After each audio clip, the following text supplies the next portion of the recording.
प्रार्थना की है सुबह, वे हाथ उठाएं जिन्होंने प्रार्थना की है। अच्छा, सबके चरणों में मेरा प्रणाम।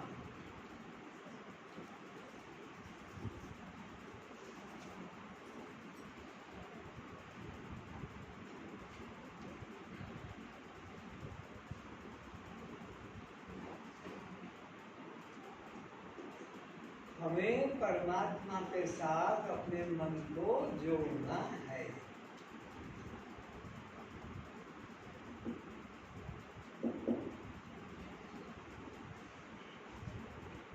अगर हमारी प्रार्थना परमात्मा के साथ नहीं जुड़ी तो ये सब लोकाचार हो गया। तो सुनेंगे, शुरू करें। पुस्तक निकालो, शुरू करें। तुम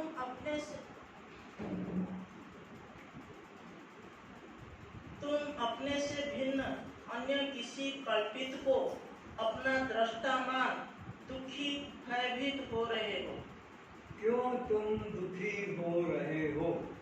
अपना स्वरूप दृष्टा है, उसे भूलकर मेरे अलावा कोई मेरा दृष्टा है और मैं उसे एक दिन प्राप्त करूंगा, कर लूंगी, ऐसा मानकर क्यों दुखी हो रहे हो? तुम स्वयं ही दृष्टा हो, तुम्हारा कोई अन्य दृष्टा नहीं।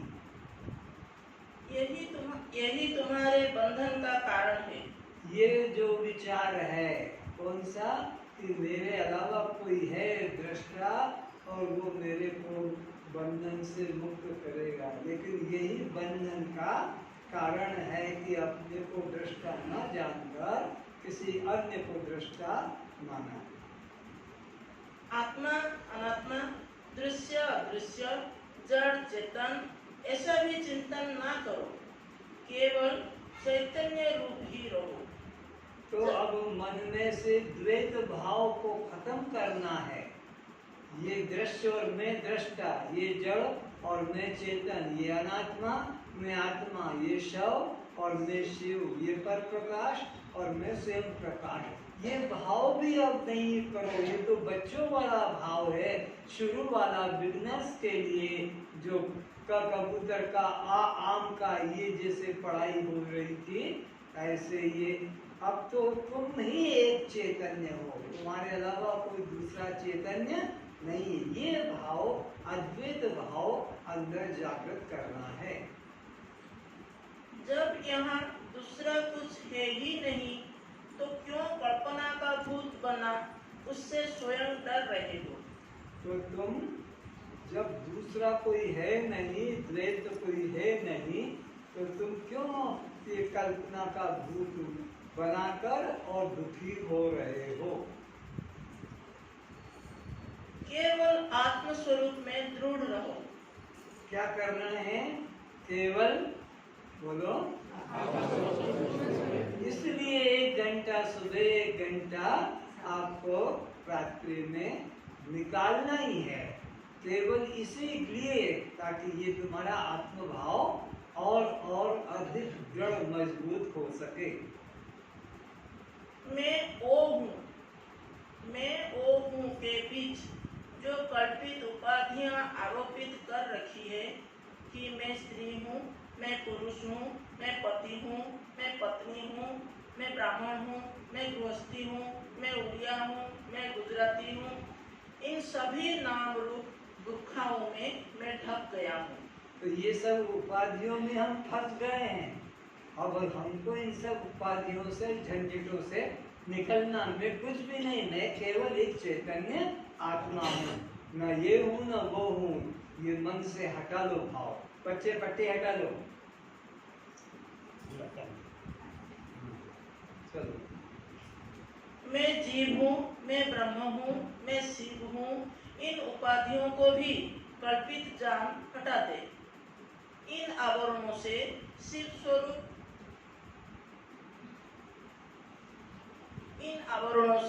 शिव स्वरूप आत्मा ढक सा गया है। यह मेरा है, यह भाव ही बंधन का कारण है, और यह मेरा नहीं है, यह भाव ही तत्काल समस्त बंधनों से मुक्ति दिलाता है। अविचार से बंधन है एवं विचार से मुक्ति है। अतः मुक्ति हेतु साधनों का त्याग करें। तो मुक्ति के लिए, परमात्मा प्राप्ति के लिए कोई भी साधन करने की आवश्यकता नहीं, क्योंकि वेद कहता है यत् यत् साध्यम तत् तत् अनित्यम। साधन करके तुम जो कुछ भी प्राप्त करोगे, इहलोक का कि परलोक का, सब नाशवान होगा। इसलिए मुक्ति के लिए, परमात्मा के लिए कोई साधन करने की आवश्यकता, बस ये मनोभाव दृढ़ करना है कि मैं चैतन्य दृष्टा आत्मा हूँ। बस ये भाव को तुम्हें दृढ़ करना है। मुक्ति हेतु साधनों का त्याग करें, आत्म विचार को दृढ़ करें। मुक्ति किसी ध्यान, समाधि, तप का फल नहीं है। वो साधन साध्य अनित्य वस्तु नहीं, वो नित्य आत्मा का स्वभाव है। आत्मा का मुक्ति और आनंद ये स्वभाव है। यह प्राप्त करने की वस्तु नहीं है। प्राप्त करोगे वो फिर नष्ट हो जाएगी। तो जैसे अग्नि का स्वभाव क्या है, और बर्फ का स्वभाव क्या है, और चीनी का स्वभाव क्या है, और नीम का स्वभाव क्या है, और आत्मा का स्वभाव क्या है, नित्य मुक्त सच्चित आनंद। ये उसका गुण है। जैसे अग्नि का स्वभाव है, कभी उससे अलग नहीं रहती है। बर्फ का स्वभाव है, वो उससे कभी अलग नहीं रहता है। चीनी का स्वभाव है, उससे अलग कभी नहीं रहता है। आत्मा का भी स्वभाव है। कौन सा? अहम ब्रह्मास्मि, या साक्षी आत्मा, दृष्टा आत्मा, चेतन आत्मा, ये स्वभाव है। मुक्ति के लिए कोई साधन की जरूरत नहीं। ये कैसा स्वभाव है? अग्नि की उष्णता की तरह नित्य है। साधन से नहीं, अग्नि साधन से गर्म नहीं होगी। बर्फ साधन करके ठंडा नहीं होगा। चीनी साधन करके मधुर नहीं होगी। आत्मा साधन करके मुक्त, बोलो, क्योंकि बर्फ सदा ही शीतल है, चीनी सदा ही मधुर है। इसी तरह अग्नि सदा ही उष्ण है और आत्मा सदा ही मुक्त है।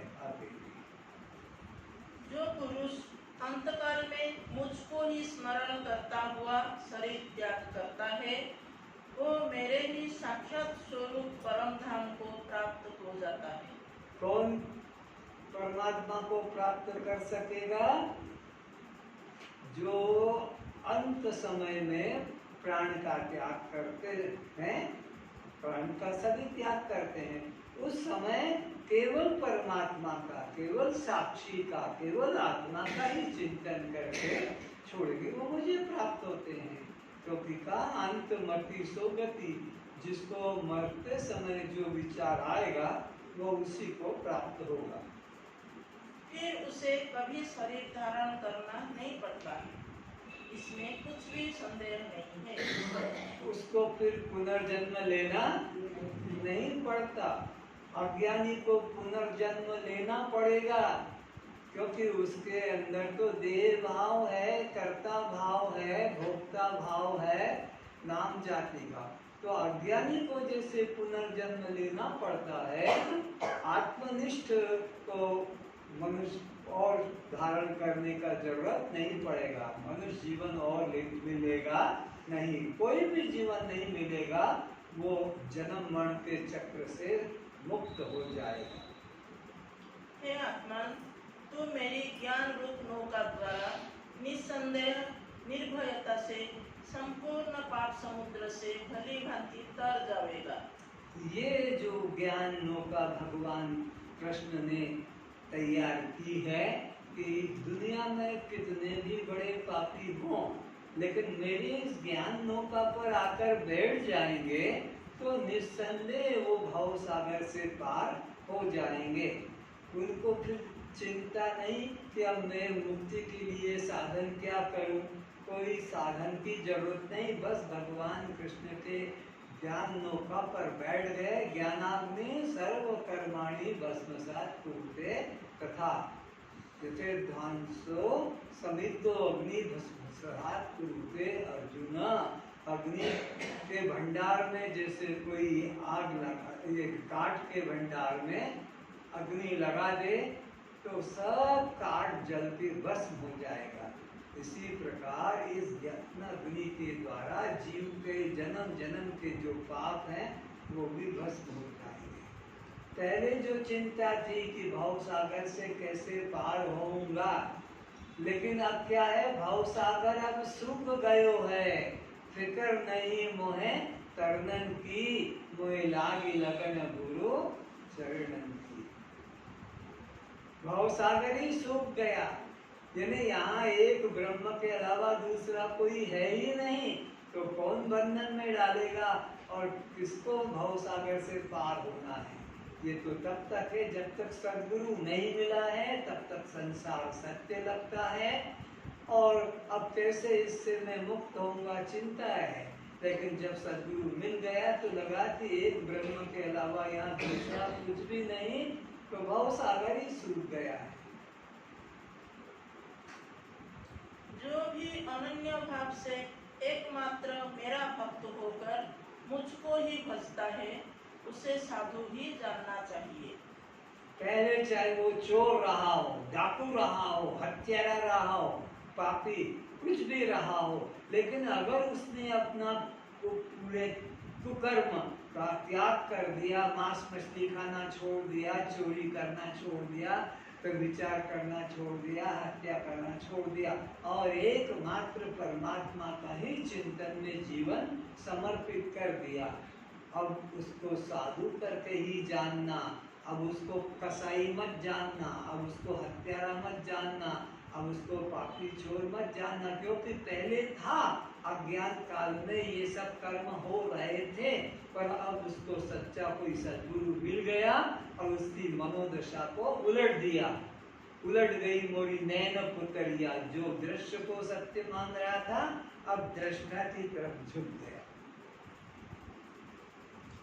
अतः तू संपूर्ण बाह्य धर्मों का त्याग कर एकमात्र मुझ सर्वशक्तिमान सर्वाधार परमेश्वर की शरण में आ जा। तू शोक मत कर, भले दुनिया के सभी पापियों से भी अधिक पाप करने वाला तू क्यों ना हो, चिंता न कर, मैं तुझे संपूर्ण पापों से मुक्त कर दूंगा। अतः हे आत्मन, तू मुझ में मन वाला हो, मेरा भक्त बन, मेरा पूजन करने वाला हो और मुझको प्रणाम कर। और किसी की अब शरण में नहीं जाना, न हनुमान की, न गणेश की, न दुर्गा की, न काली की, न किसी और की, बस केवल आत्मा की ही शरण को ग्रहण कर, उन्हीं का चिंतन कर, उन्हीं का ध्यान कर, उन्हीं का पूजन कर, उन्हीं को ही नैवेद्य कर, किंतु जो आत्मदेव है उनकी ही शरण बस ले। अतः हे आत्मन, तू जो भी कर्म करता है, जो भोजन करता है, जो हवन करता है, जो दान देता है, जो तप करता है, वो सब मुझे अर्पण कर, क्योंकि संपूर्ण यज्ञों का भोक्ता और स्वामी भी मैं ही हूँ। तो मैं ही तो सब अन्नों को पचाता हूँ। 4 प्रकार के अन्न हैं, चबाने वाला, चूसने वाला, चाटने वाला और पीने वाला। ये 4 प्रकार के अन्न भगवान के हम समर्पित करते हैं। और भगवान को कौन सा अन्न पसंद है वो भगवान ने नाम भी बता दिया, पत्रम पुष्पम फलम तोयम। ये सब जो पत्र पुष्प फल जल रस अन्न, जो भी श्रद्धा से प्रेम से मुझे देंगे, मांस मछली अंडा शराब सिगरेट गांजा भांग दाल भात रोटी सब्जी नहीं बोला, पत्र, पुष्प, फल, अन्न, जल और ये रस वगैरह ये मैं प्रेम से ग्रहण करता हूँ। ये भगवान को अर्पित करना है। ये भगवान को मंदिर में जाके अर्पित नहीं करना है, इसी मंदिर में हमको अर्पित करना है। क्या सोच के अर्पित करना है कि हे भगवान, तेरी वस्तु में तुझे ही अर्पित करता हूँ या करती हूँ। मेरा इसमें कुछ भी ऐश्वर्य तेरी ही दी हुई वस्तु तूने ही दी है और मैं तुझे अर्पित करता हूँ। ऐसा विचार करके ये जो हमारे 5 प्राण है, इन 5 प्राणों को उच्चारण करते हुए कि मैं प्राणाय नमः, ओम प्राणाय नमः, ओम उदाराय नमः, ओम समानाय नमः, ओम अपानाय नमः, ओम प्राणाय नमः, ऐसे 5 प्राणों को याद करके और भोजन ग्रहण करो। तुम्हारे शरीर के सब रोग मिट जाएंगे। कोई भी रोग होगा क्योंकि तुमने डायरेक्ट सीधा भगवान को अर्पित किया है, तो फिर भगवान उसको ग्रहण करेंगे अंदर, तो फिर भगवान ग्रहण करेंगे तो रोग बीमारी नहीं रहेगा। किंतु अज्ञानी मनुष्य अपनी विभिन्न कामनाओं को लेकर नाना देवी देवताओं की पूजन करके नाशवान फल को प्राप्त होते हैं और मेरे भक्त जैसे भी भजे मुझको ही प्राप्त होते हैं। दोनों बातें बता दी भगवान ने कि मेरे भक्त तो जैसे भी भजे वो मुझको ही प्राप्त होंगे, लेकिन जो मुझे नहीं भजते हैं और अपनी नाना कामनाओं को लेकर पुत्र की, नौकरी की, बीमारी की नाना कामना लेकर अन्य अन्य देवताओं की उपासना करते हैं, वो देवता भी नाशवान है और उनको उनसे जो तुम फल चाहते हो वो फल भी नाशवान है और वो बंधन को ही प्राप्त होते। पर मेरे भक्त जैसे मुझे भजेंगे वो मुझे ही प्राप्त होते। तो सब देवताओं का, कल्पित देवी देवताओं का त्याग करके और आत्मदेव का भजन करो। मैं ही आनंद स्वरूप सबकी आत्मा हूँ और यह संसार जिसके लिए साधन कर तो जीवन व्यतीत कर रहा है वो अनित्य और दुर्रूप ही है। क्या कहा भगवान ने? ये सारा संसार रात दिन जिसको पाने में लगा है ये अनित्य और दुर्रूप है। अनित्यम असुखम लोकम इमं भजस्सु माम, केवल मेरा चिंतन कर। और जिसके लिए तुम ये देव दुर्लभ जीवन को नष्ट कर रहे हो, कौन? हर गाड़ी हो, मेरा मकान हो, मेरी पत्नी हो, मेरे बच्चे हो, मेरा नौकरी हो, मेरी खेती हो, मेरा कहीं नाती हो, मेरा भाई, इनके लिए क्यों नष्ट करते हो? तो ये सब नाशवान बंधन रूप है। इसलिए इनमें ममता छोड़कर अपने आत्मा में ममता करो। अतः तू अपने को देह संगत से भिन्न असंग दृष्टा साक्षी आत्म स्वरूप जान। किससे अपने को अलग करना है? ये देह संघात। देह संघात में क्या क्या चीजें जुड़ गई है? एक तो हमारा ये शरीर 5 महाभूतों का, आकाश, वायु, तेज, जल, पृथ्वी, ये 5 भूत से तू अलग है। 5 भूतों का बना ये शरीर पंचभूतों का, ये भी तू नहीं अलग है। इसमें 25 और क्रियाएं हैं, वो भी तू नहीं है। फिर यह प्राण भी तू नहीं है। 5 प्राण के अलावा फिर 5 कर्मेंद्रिय भी तू नहीं है और इसमें 5 ज्ञानेंद्रियां हैं, वो भी तू नहीं है। और ये अंतःकरण में जो अनंत वृत्तियां हैं, काम, क्रोध, लोभ, मोह, मद, मात्सर्य, ईर्ष्या, ये सारा प्रपंच इसका त्याग कर दे तो इस देह संघात से केवल अलग साक्षी आत्मा है। ये देह संघात नहीं है। जो पुरुष मुझ में अनन्य चित्त होकर सदा ही निरंतर मुझ पुरुषोत्तम को स्मरण करता है, उस नित्य निरंतर मुझ में युक्त हुए ध्यानी के लिए मैं सहज ही प्राप्त हो जाता हूँ। तो अब ये जो तुम्हें साधना बताई है प्रतिदिन 1-1 घंटा सुबह शाम, ये सीधा तुम्हारे और भगवान के साथ एकत्व स्थापित करने वाली है। अभी तक हमें परमात्मा से अलग रहकर ही प्रार्थना, भजन, कीर्तन, पाठ कर रहे थे। अब हम भगवान के साथ एक होकर चिंतन करेंगे। उससे पुनर्जन्म की प्राप्ति नहीं होती है। किसको? जो परमात्मा के साथ एकत्व भाव रखकर भजन करता है, उसको पुनर्जन्म की प्राप्ति नहीं होती, क्योंकि वो सब में एक परमात्मा देखने लग गया। परमात्मा भी सब में है और वो ज्ञानी भी अपने को सब में देखता है, किसी से ईर्ष्या, राग, द्वेष, अहंकार नहीं करता। उसके प्राण शुक्ल पक्ष में ही देह से निकलते हैं।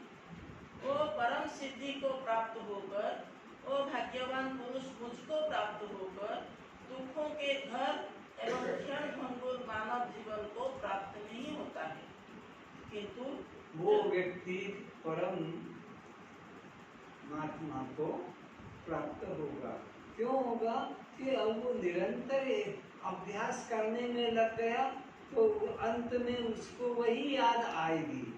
जैसे जो दिन भर में जो याद करोगे तो सपने में वही हमें याद आता है, तो ऐसे ही जीवन में जिसका चिंतन करते रहोगे, बस मरते समय वही याद आएगा। तो परमात्मा का चिंतन करने वाले परमात्मा को प्राप्त हो। किंतु जो इस ध्यान योग का त्याग करता है, उसके प्राण कृष्ण पक्ष में देह से निकलते हैं। ये क्लास के समय में भी आपको याद कराया था कि जो इस शिविर में ज्ञान क्लास में बैठेगा, उसका निश्चित करके किस पक्ष में? शुक्ल पक्ष में प्राण निकलेगा। और भगवान ने गीता में कहा कि जो शुक्ल पक्ष में जिनका प्राण छूटता है, उसको पुनर्जन्म लेना नहीं पड़ता। तो अब आपको जो साधन बताया जा रहा है, आप शुक्ल पक्ष में ही प्राण छूटेगा, क्योंकि आपका चिंतन वही चल रहा है, वही चलता रहेगा। और जो कृष्ण पक्ष में प्राण छोड़ते हैं, उनको पुनर्जन्म लेना ही पड़ता है। तो ये कृष्ण पक्ष क्या है? तुम्हारा देह भाव, जाति का भाव, अपने अंदर कर्तापन का, भोक्तापन का भाव, ये कृष्ण पक्ष है। और ये बाप, ये बेटा, ये पति, ये मेरी पत्नी, ये मेरा पुत्र, ये पुत्री, ये सारा जंजाल कृष्ण पक्ष है। और मैं चैतन्य दृष्टा साक्षी आत्मा हूँ, ये भाव शुक्ल पक्ष का है। तो अभी जो आपने अभ्यास शुरू कर दिया है इन 3 दिनों से, तो ये तुम्हारा भाव शुक्ल पक्ष है। तो जब प्राण निकलेंगे तो यही चिंतन में निकलेंगे, दूसरा चिंतन आ ही नहीं सकेगा, आ ही नहीं सकेगा, क्योंकि इसी का अभ्यास हो रहा है।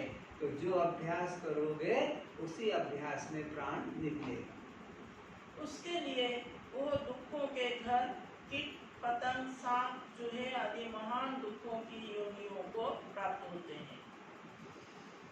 अब तक यह केवल स्वरूप गीता का वाचिक पाठ हो रहा था, सत्संग नहीं। यह अभी जो हम 3 दिन से, आज चौथा दिन है, ये पाठ हो रहा है, अभी सत्संग नहीं हो रहा है कि पाठ कर दिया, रोज पढ़ के रख दी पुस्तक। अब आपके लिए पुस्तक बनकर आज आ गई है, हर व्यक्ति को पढ़ के रोज इसके बाद में फिर बैठना है अपने ध्यान में, तब वो सत्संग माना जाएगा। क्योंकि ध्यान में तुम्हारा किससे संबंध जुड़ेगा? सो हम प्राण से संबंध जुड़ेगा, मन से संबंध जुड़ेगा, संसार से तो संबंध जुड़ेगा नहीं। तो ये सत्संग माना जाएगा। जो आंखें बंद करके और आते जाते श्वास को देखोगे, समझ में आ रहा है ना? आते जाते श्वास को देखना है, तुम उसके साक्षी बनकर देख रहे हो। ये अभ्यास जितना बढ़ेगा, संसार तुम्हारा दूर होता चला जाएगा। इसलिए सत्संग करना जरूरी है।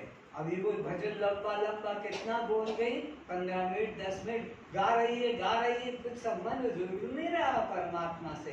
हमें तो परमात्मा से संबंध जोड़ना है।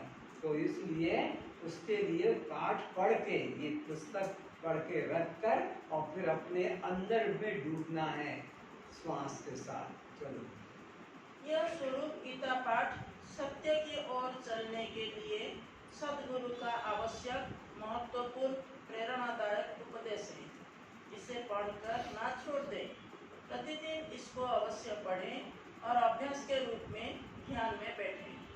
ईमानदारी से अभी यही करें। अभी ये नहीं कि शाम को कर लेंगे, अभी पढ़ा है इसको तो रख दो, पढ़े लेकर अब अपने अंदर उसको अनुभव करो। यही सच्ची गुरु दक्षिणा माने जाएगी। आज तक किसी ने गुरु दक्षिणा नहीं दी है, बस ये ऊपरी ऊपरी नाटक कर रहे हैं कि गुरु पूर्णिमा आई है, लिफाफे में कुछ रख दो, हो गया। बिल्कुल इससे कल्याण का कोई संबंध नहीं। जितनी देर तुम ये बैठ कर आत्माधिक चिंतन करोगे, ये गुरु दक्षिणा, ये प्रभु प्रार्थना होगी, इसको प्रभु स्वीकार करेंगे कि गुरु स्वीकार, इसका कभी त्याग नहीं करना। और बिना दक्षिणा दिए दीक्षा सफल ही नहीं होती है। तुम्हारी उन्नति ही इसीलिए रुकी हुई थी आज तक 15, 20, 25 साल से। क्यों? कि बस तुम बाहर बाहर के भजन कीर्तन में, गाने में, पढ़ने में लगे थे, अंदर प्रवेश ही नहीं कर रहे थे। अब इसका कभी त्याग नहीं करना, नहीं तो तुमने गुरु का या भगवान का त्याग कर दिया, इसका अभ्यास छोड़ दिया, आलस कर लिया, तो फिर इससे बड़ी कोई पृथ्वी पर हानि नहीं। ये महान दुर्गति का ही कारण है। शास्त्र कहता है गुरु दीक्षा तभी सफल होती है जब श्री गुरुदेव के चरणों में आत्मसमर्पण रूप दक्षिणा भेंट की जाती है। अपने को ही समर्पित करना है। ये पैसे, कपड़े, खाना पीना, ये तो बाह्य उपचार है। अपने को अब मैं आपकी हूँ, आपका हूँ, और अब मेरे पर किसी का मन में अधिकार नहीं। तभी यह जीव गुरु ऋण, माता पिता ऋण, गुरु ऋण, ऋषि ऋण, देव ऋण, शास्त्र ऋण से मुक्त हो पाता है। तभी ये पांचों ऋणों से, 5 ऋण हर जीव के साथ लगे हैं। तो ये अभ्यास करेगा, आत्मचिंतन करेगा, तो ही ये 5 ऋण से मुक्त होगा।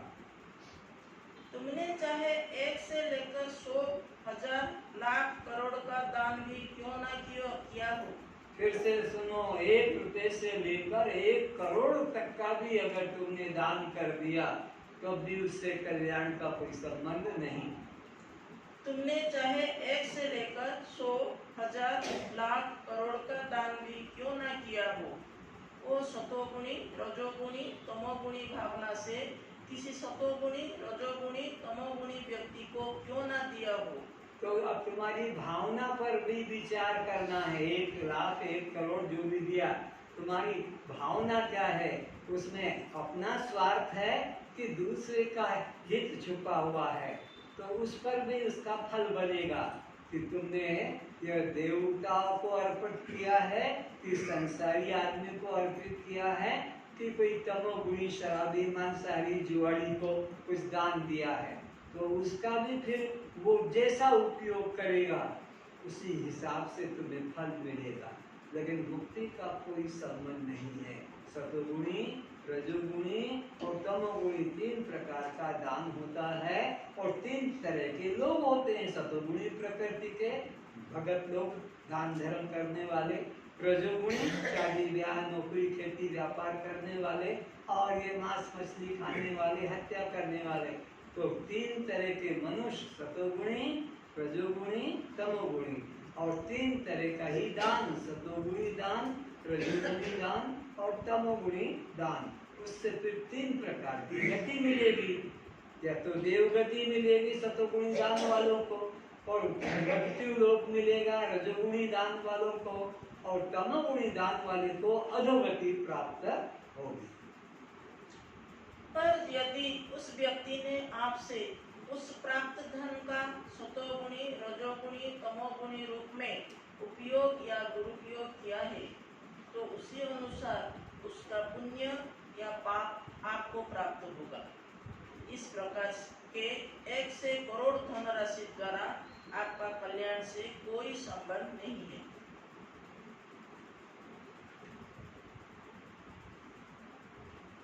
स्टैंड वाला माइक छोटा वाला नहीं है इतना, आपको से आपको अपने कल्याण हेतु गुरु दक्षिणा में अपना जीवन दान करना होगा, अपना सर्वस्व दान करना होगा।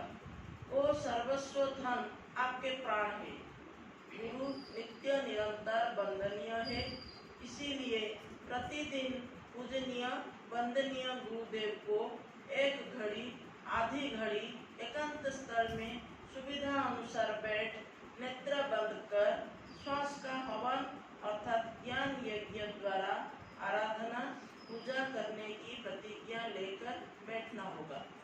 तो दक्षिणा क्या देना है आपको बता दिया कि 1 से लेकर करोड़ तक का भी दान कर दिया, तो उससे तुम्हारा कल्याण का संबंध नहीं है, उससे संसार का काम होगा, बाहरी उपयोग होगा।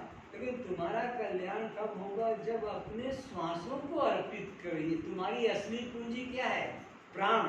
प्राणी तो हमारी असली पूंजी है। प्राण के बचाने के लिए कितना हम लाख लाख रुपया डॉक्टरों को ऑपरेशन करने का दे देते हैं, किडनी लेने के लिए दे देते हैं, हार्ट बदला लेते हैं, टांग रिप्लेसमेंट करते हैं, काय के लिए? अपने प्राण बचाने के लिए। तो हमारी ये असली संपत्ति क्या है? ये मकान, जमीन, खेती बाड़ी नहीं, प्राण है। तो इसको समर्पित करना है। 1 घंटा सुबह, 1 घंटा शाम को परमात्मा को मैंने, गुरु को मैंने अर्पित कर दिया। अब उनके ही चिंतन में मेरा ये समय जाएगा। ये तुम्हारा दान दक्षिणा गुरु स्वीकार करेगा। स्वरूप ध्यान के रूप में आगे बता दी गई है, उसमें देख ध्यान करने बैठ जाए। यह मन ही बंधन व मोक्ष का प्रमुख कारण है। अतः इसे संसार के नाम रूप व्यक्ति व वस्तु से हटाकर मोक्ष स्वरूप आत्मा और सद्गुरु परमात्मा में लगाना ही सच्ची भक्ति है। तुम इधर जो भी सोचते हो वो भीतर बैठे देखते रहते हैं। अतः प्रत्येक घंटे के बाद इतना सोच लिया करो कि वे मुझे देख रहे हैं। बस इसको समझो, हर घंटे के बाद 1 मिनट बहुत ज्यादा होता है, तो फिर क्या सोचना है? वो मुझे देख रहे हैं। हर 1 घंटे के बाद, दिन भर में हर 1 घंटे के बाद इतना और सोच लिया करो कि वो अंदर बैठे देख रहे हैं। तो मेरे से कोई, उनसे कोई कर्म छुपा हुआ, कोई विचार छुपा हुआ, क्योंकि वो तो देख रहे हैं। भगवान ने तो कहा ना, ईश्वर सर्वभूतानां हृदयस्य द्युतिष्ठति, राम उमा सब अंतर्यामी। वो सबके अंतर में बैठकर सब देख रहा है। दुनिया वाले की आंख वहां नहीं पहुंच पाती है, दुनिया वालों की आंख वहां पहुंच पाती है जो सामने है, पर परमात्मा तो अंदर से ही विचार जगा और वो नोट कर लेता है।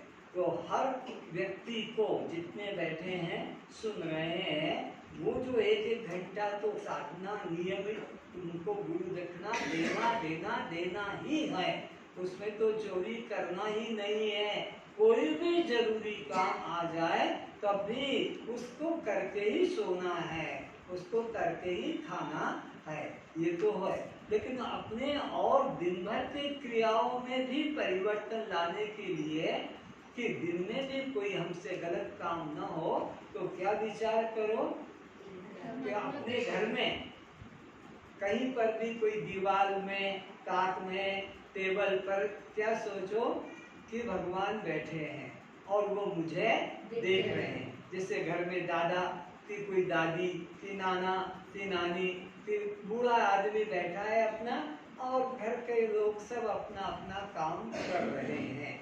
ऐसे ही विचार करो कि वो परमात्मा बैठा है मेरे इसी सिंहासन पर और मेरे कर्मों को देख रहा है। तो 1-1 घंटे में 1-1 बार सोचो कि वो मेरे को देख रहे हैं, वो मुझे देख रहे हैं। तो फिर क्या हमसे गलत काम करने का साहस होगा? नहीं। अरे भगवान या गुरु मेरे को देख रहे हैं, ये विश्वास तुम्हारा है नहीं हो रहा है। नहीं तो ये विश्वास अगर जम गया कि वो मुझे देख रहे हैं तो मेरे से कभी दुष्कर्म, पाप कर्म, अन्याय नहीं होगा। यह अभ्यास जितना बढ़ेगा आप पाप कर्म से बचते चले जाएंगे। कौन सा अभ्यास? एक एक मिनट का, बल्कि 30 सेकंड का, कि वो मुझे देख रहे हैं। बस ये अभ्यास जितना बढ़ेगा, जितना जल्दी जल्दी याद करोगे, तुम्हारे से कभी दुष्कर्म नहीं होंगे, तुम्हारा उन्नति होता जाएगा। भगवान हमारे मन को देखते हैं, संसारी लोग हमारे देह को देखते हैं। संसारी लोग हमारे देह को देखते हैं, ये कितना समय किसके पास बैठता है, और परमात्मा देखता है मन को कि कितने समय ये मेरे पास बैठता है। दोनों, एक शरीर है और एक मन है। तो संसार वालों के पास हमारा ये समय ज्यादा जाता है, परमात्मा के पास तो अब मुश्किल से 1-1 घंटा निकाल रहे हैं, नहीं तो सारा 24 घंटे हम तो संसार के साथ ही जुड़े रहते थे। फिर से पढ़ो। भगवान हमारे मन को देखते हैं। भगवान हमारे किसको देखते हैं? और ये संसार वाले शरीर को देखते हैं।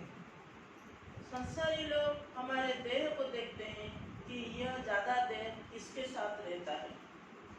भगवान कहते हैं मामनुस्मर युद्धच्च। अब तुम्हारा ये मोबाइल का भी उपयोग कम से कम करो, कम से कम अनिवार्य है, बस उतना ही करो, नहीं तो कोई जरूरत नहीं। ये सब संभालेंगे तुम्हारे घर वाले, बेटा बेटी बहू, उनका धंधा है। अब तुमने रिटायर्ड ले लिया, गृहस्थी से भी, नौकरी से भी, अब और मत घुसो। अब सब कल प्राण निकल जाएंगे, तब भी तो सब उसको सौंपना पड़ेगा, बैंक का अकाउंट, लेन देन का। तो तुम सोचो कि आज ही मैं मर गया हूँ, आज ही मैं मर गई हूँ, तो इसलिए सर से ये चिंता छोड़ो, घर गृहस्थी का, लेन देन का, बस अपने श्वासों में मन को लगाओ। मन से मेरा ध्यान कर और तन से कर्तव्य कर्म करते रहो। तो तन से आपको घर छोड़ के जंगल जाना नहीं है, अपने उत्तरदायी कर्म से मुकरना नहीं है। तन से संसार का अनिवार्य कार्य करो और मन से परमात्मा का चिंतन करो।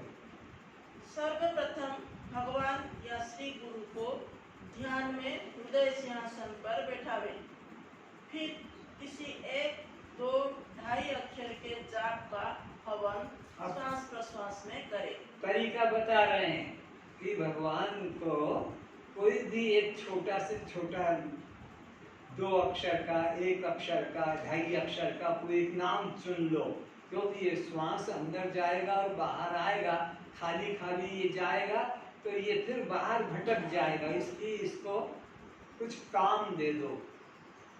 जैसे एक छोटा सा दृष्टांत है कि बाजार में सब सामान, आज हम रास्ते से आ रहे थे, बाजार सब सामान अपना अपना बेच रहे थे। एक व्यक्ति अपना सामान को ढककर और बेच रहा है, तो एक व्यापारी जो खरीदने वाला, वो क्या है तेरे पास? बोले मेरे पास जो है वो किसी के पास नहीं है। अरे तो ये करता क्या है? बोले जो कोई नहीं करता वो ये काम करता है। तो तू क्यों बेच रहा है? मेरे पास कोई काम नहीं है। अच्छा तो दाम क्या है? बोले दाम इसका 1 लाख रुपया है। वो सेठ करोड़पति तो था कि काम तो इसको बहुत दे दूंगा, इसको तो काम चाहिए, बिना काम किए रहता नहीं है। तो वो पक्का है, धोखा तो नहीं, बिल्कुल पक्का है। और जैसे उसने उठाया वो थोड़ा सा डलिया जैसा, और वो बोल पड़ा, काम बताओ नहीं तो खाता। तो घर ले चल, घर में अंदर हाथ पैर हिलाना नहीं पड़ा, चलना नहीं पड़ा। थाली भोजन के सामने आई, वो खाने लगा तो वो खड़ा हो गया, काम बता नहीं तो खाता हूँ। और वो सोचे तू खाए कि मैं खाऊं, तो हर बात में बस काम बता नहीं तो मैं खाता हूँ। परेशान हो गया तो उसका चेहरा देखकर उसके मित्र ने कहा, अरे भाई तुम क्यों आज इससे चिंतित हो, तुम्हारा चेहरा क्यों बिगड़ा हुआ है? अरे क्या बताऊं, मैं भूत के चक्कर में पड़ गया। वो उसमें भूत था, उसको काम चाहिए, खाली ये रह नहीं सकता। बोले इतनी सी बात है तो काम लो। अरे मैंने तो उसको इतने इतने काम दे दिए। अमेरिका में शोरूम, हीरे जवाहरात का, इस पार से उस पार ब्रिज नहीं था, मेरे ट्रक आने जाने में असुविधा थी, ब्रिज बना दिया। एक से बोलने की देर है कि ये तो काम कर देता है। तो बोले मैं एक काम बताता हूँ, एक बोलो बांस काट के लिया है। बोले ये कोई काम है? जो हजारों लोगों से नहीं बनता था ब्रिज, वो इसने एक दिन में बना दिया। मेरे शोरूम खोल दिए बड़े बड़े शहरों में। बोले तो बोलना, फिर वो बांस काट के लाएगा, उसको बोलना, वो पूछेगा काम बता, तो बोलो चढ़ो उतरो, चढ़ो उतरो। जब तेरे को जरूरत हो तो बुला लेना, और जब जरूरत नहीं तो बोलना चढ़ो उतरो। तो ये मन भूत है, ये खाली नहीं रहता, ये चुप नहीं रहता। इस मन भूत को भी बोलो चढ़ो उतरो, चढ़ो उतरो। अंदर जाए तो देखो और बाहर आए तो ये काम दे दोगे, नहीं तो ये फिर भाग जाएगा। तो ये मन भूत को एक अक्षर ओम, दो अक्षर राम, ढाई अक्षर में सोहम, जो तुमको शिवोहम, सोहम, राम, ओम, एक कोई मंत्र जब प्राण में जोड़ दो बस, और तुम देखते रहो। और फिर से सर्वप्रथम भगवान या श्री गुरु को ध्यान में हृदय सिंहासन पर बैठावे, फिर किसी एक, दो, ढाई अक्षर के जाप का हवन श्वास प्रश्वास में करें, तभी आपकी भक्ति सफल होगी। पेट पूर्ति कर्म करने के अतिरिक्त जितना समय बचे जीवन के मुख्य कर्म में जोड़े रखें। जीवन का मुख्य कर्तव्य क्या है? परमात्मा पाना, मुक्ति पाना। तो जितना भी जीवन निर्वाह के अलावा समय बचे उसी में लगाओ। किसमें? परमात्मा चिंतन में। करोड़ों जन्मों के बाद यह जीवन मिला है, इसे यूं ही व्यर्थ ना करें। 24 घंटे में कम से कम 2 घंटे ईश्वर भजन में आज से अवश्य लगावें। आपकी ओर से प्रतिदिन यही गुरु दक्षिणा, गुरु सेवा, गुरु को भेंट होगी। समझ रहे हैं? गुरु दक्षिणा, गुरु सेवा, गुरु प्रार्थना इसी चिंतन से होगी। और कुछ ये बाहर की स्थूल वस्तु के लेने देने को तुम गुरु दक्षिणा मत समझना। आपने 1 रुपया से लेकर 1 लाख या करोड़ का दान दिया होगा, उससे उन प्राप्तकर्ता का अवश्य काम बन जाएगा, किंतु आपका उस दान द्वारा कल्याण नहीं होगा। आपने जिसको दान दिया उसका वो समस्या कुछ थी, लड़की की शादी नहीं हो रही है, या मेरा मकान की छत नहीं डल पा रही है, कि मैं लड़के को नहीं पढ़ा पा रहा हूँ, मुझे पैसा चाहिए, तुम दे दो पैसा, वो काम कर लेगा, उसका हो जाएगा, पर तुम्हारा कल्याण उससे नहीं होगा। वो दान तो आपका संसारी बंधन का कारण होगा। तो वो जो तुमने दान दिया है वो संसारी बंधन का कारण होगा।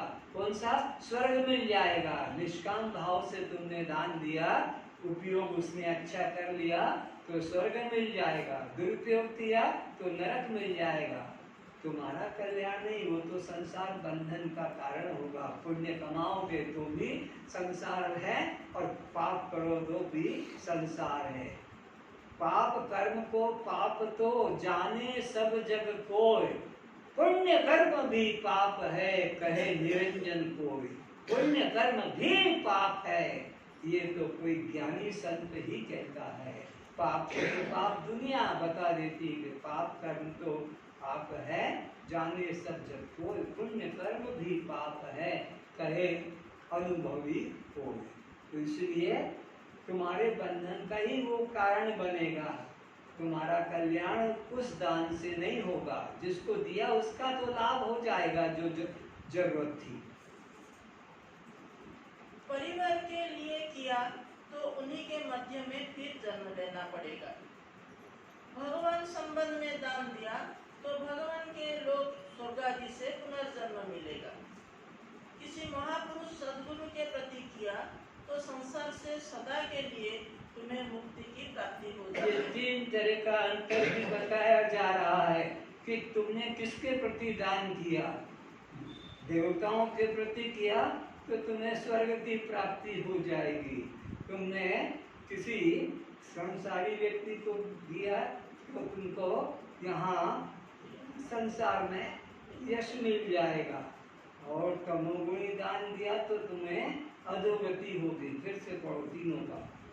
परिवार के लिए किया तो उन्हीं के मध्य में फिर जन्म लेना पड़ेगा।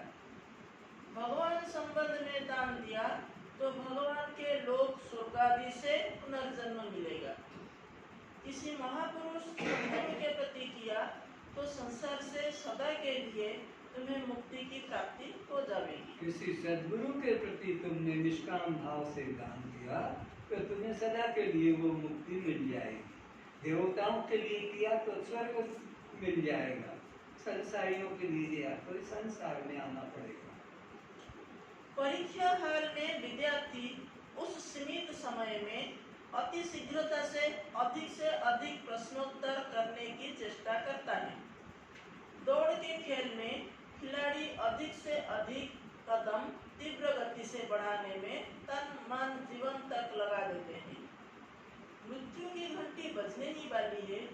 यमदूत कब इस देह से छीन ले जाएंगे पता नहीं, इसीलिए उसके आने के पहले अधिक से अधिक आत्मचिंतन में मन को उलझाए रखें ताकि नरक द्वार में प्रवेश न मिले। ये 3 एक दृष्टांत छोटे छोटे दे दिए हैं कि इसमें आदमी चाहता है कि मैं अधिक से अधिक करूं, अधिक से अधिक पेपर में भी अधिक से अधिक लिख दूं, और ऐसे रन बनाने में दौड़ने में भी अधिक से अधिक सबसे आगे निकल जाऊं।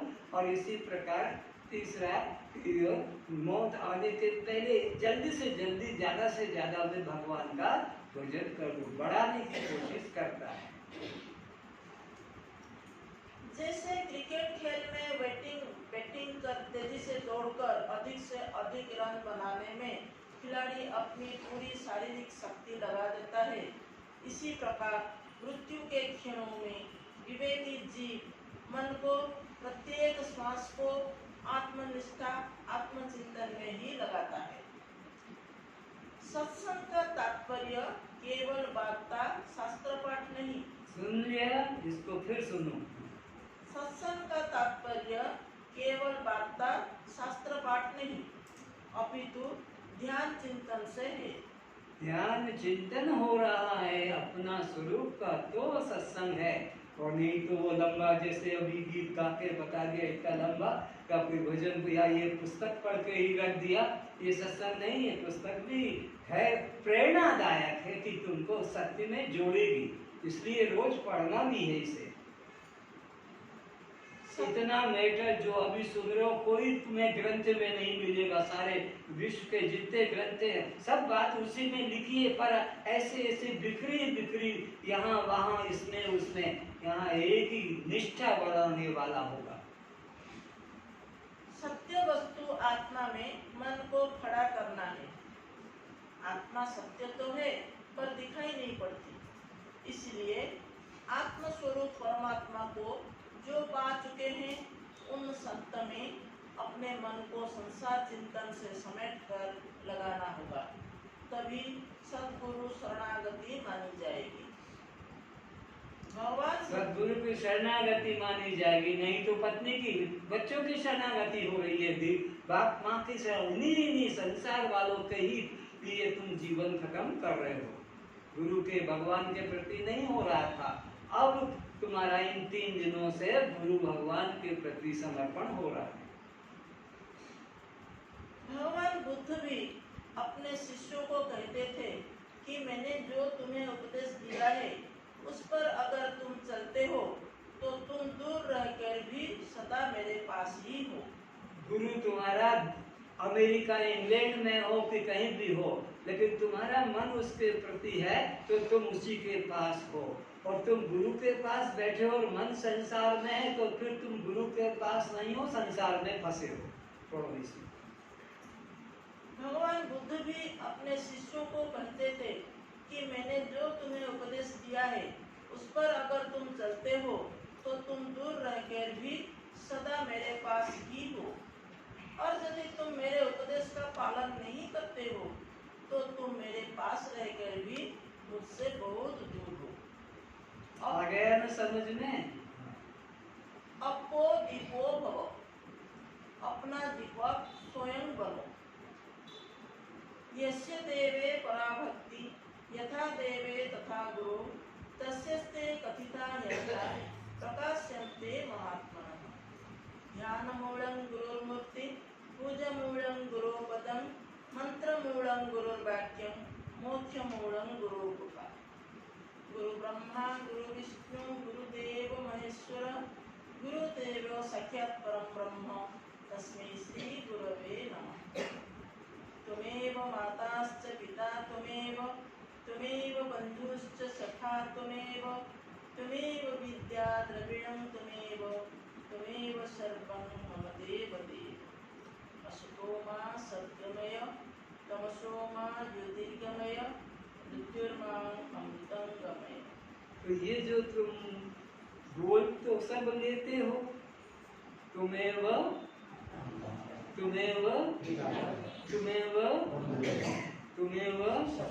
तुम्हें तो ये कब, इसका अर्थ क्या? तुम ही, नॉट अदर, तुम ही मेरे पिता, तुम ही मेरी माता, तुम ही मेरे भ्राता, तुम ही मेरे सखा, तुम ही मेरे स्वामी, सब कुछ तुम ही। लेकिन हमने तो भी लगा दिया, क्योंकि इधर पिता, ये माता, ये भाई, ये बंधु, उधर भी जोड़ दिया और इधर भी, इसलिए ये चालबाजी नहीं चलेगी। तुम्हें हो यानी तुम ही, और तुम्हारे अलावा मेरा कोई भाई बंधु पिता माता नहीं। लक्ष्मण ने भी यही कहा था राम जी को। राम कहते हैं कि जा बाप माँ की सेवा करना, मेरा संग छोड़ दे, जंगल में तू क्यों जाता है, तेरे को थोड़ी कहा है। नहीं, गुरु पितु मात न जाने काहू, तुम ही मोर सब कुछ, तुम ही मेरे सखा स्वामी हो। गुरु पितु मात न जाने काहू, मेरा कोई गुरु नहीं, पिता नहीं, माता नहीं, तो तुमको ही, तुम ही मेरे पिता माता। राम ने को भी उन्होंने यही कहा।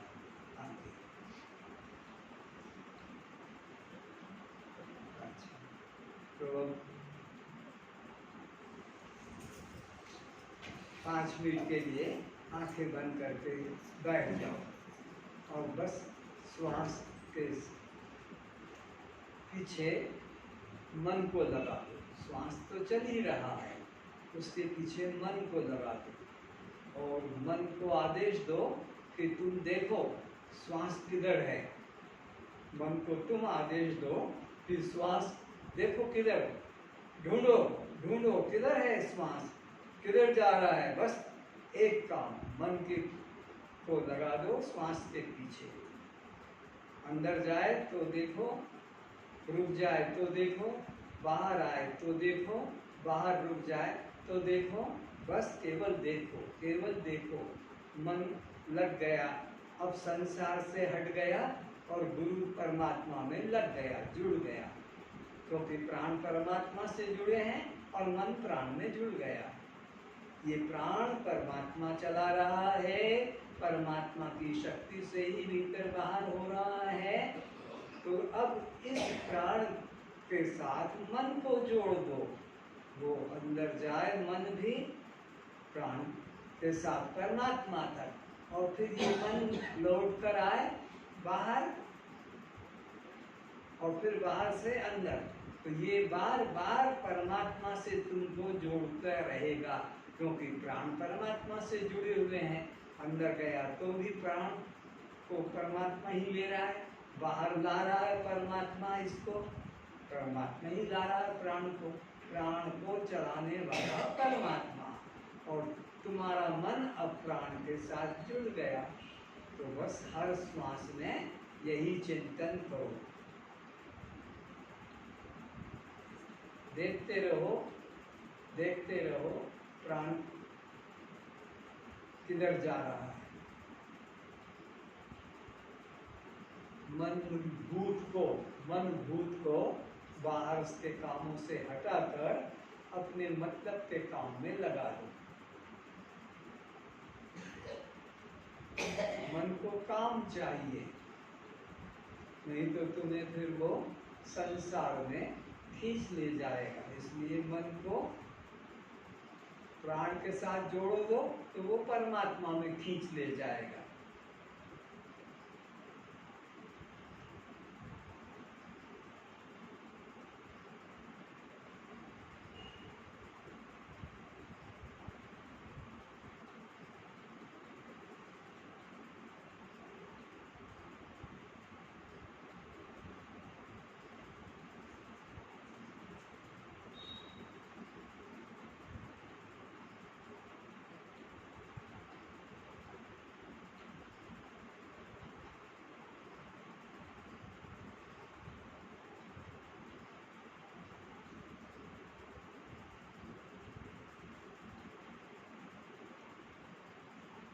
सूर्य की किरण तुमको छू रही है। प्रातः काल या दिन में सूर्य की किरण रोशनी तुम्हें छू रही है तो तुम सूर्य को भी छू रहे हो। सूर्य के साथ तुम्हारी एकता हो गई। ऐसे ही इन श्वास को तुमने छू लिया तो तुमने परमात्मा को ही छू लिया, क्योंकि श्वास परमात्मा में जुड़ा है। श्वास परमात्मा में से निकल रहा है और वो तुम्हारे शरीर के अंदर तक आ रहा है, तो तुम परमात्मा से जुड़ गए।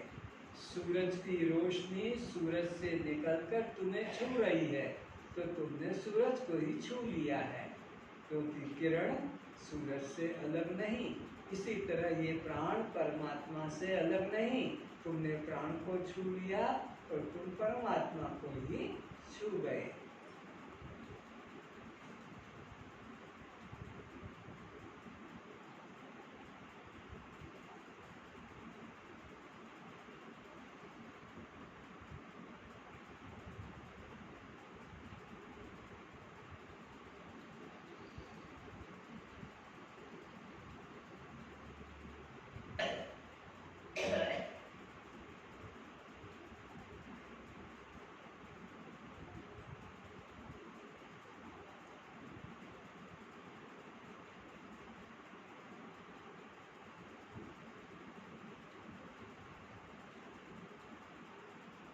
प्रार्थना के समय हाथ जुड़े होना चाहिए, ये बात कभी मत भूलो। इसको भूल जाते हो, तुम्हें थकावट लगती है हाथ जोड़ के रखने में। संसार के काम में थकते नहीं हो। 12 घंटे, 14 घंटे, 16 घंटे, 18 घंटे, 20 घंटे काम करते हो हाथों से, तब थकावट नहीं लगती है। पर भगवान के लिए हाथ जोड़ने को थकावट लगती है, हाथ नीचे कर लेते हो, लज्जा की बात है। परमात्मा या गुरु के सामने और हम बिना हाथ जोड़े खड़े रहें, संसार वालों के सामने तो हम हाथ जोड़ते हैं।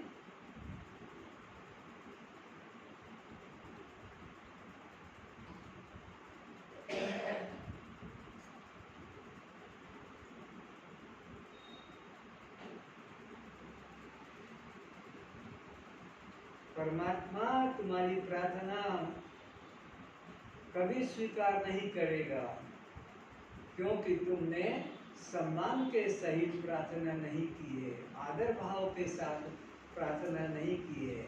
आदर भाव हम जिसके प्रति करते हैं हाथ जोड़ लेते हैं, सम्मान जिसका करते हैं उसको हाथ जोड़ते हैं। कई लोग कहते हैं जय राम जी की, कोई कहता है जय शिव, कोई कहता है जय श्री कृष्ण, कोई कहता है ओम नमो भगवते। तो ये प्रार्थना तभी है जब तुम्हारे हाथ उनके सामने जुड़ते हैं।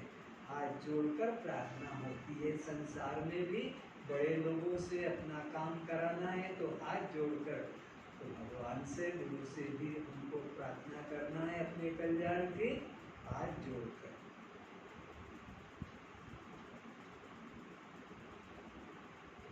दोनों हाथ जोड़ने का मतलब है जीव ब्रह्म एक हैं। ये हाथ जोड़ के जो नमस्कार किया जाता है संसार में, जय राम जी की, जय श्री कृष्ण, जय शिव। तो ये इसका मतलब है अब जीव अलग नहीं रहा, जीव और ब्रह्म दोनों एक हो गए। चाहे सोहम कहो कि शिवोहम कहो कि अहम ब्रह्मास्मि, अब एक हो गए। तो ये दोनों हाथ को जुड़ने का मतलब है अब जीव अलग नहीं रहा, परमात्मा में मिल गया है। ऐसे प्रार्थना प्रतिदिन करो।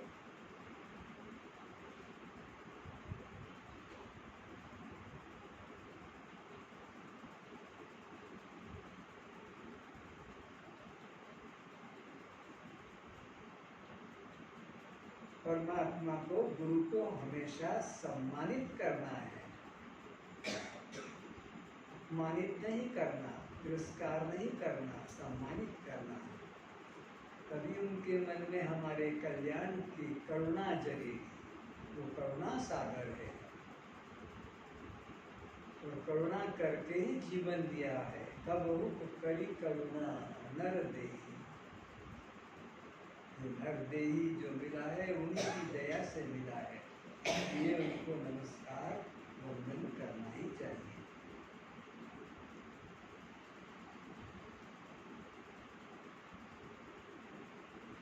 कस्त्वं कस्त्वं, आप जड़ हैं, दृश्य हैं, अनात्मा है, शव है, पर प्रकाश है, आप बद्ध हैं, जीव हैं। तो जन्म मरण किसका? पिता माता, पति पत्नी, पुत्र पुत्री, जाति बंधु। कस्त्वं सर्वेषां स्वस्तिर्भवतु, सर्वेषां मंगलं भवतु, सर्वेषां स्वस्तिर्भवतु, सर्वेषां पूर्णं भवतु, सबका कल्याण हो, सबका कल्याण हो। ओम शांति शांति शांति। सभी श्रोताओं के चरणों में मेरी ओर से प्रणाम, दंडवत प्रणाम स्वीकार करें। हाथ खोलें।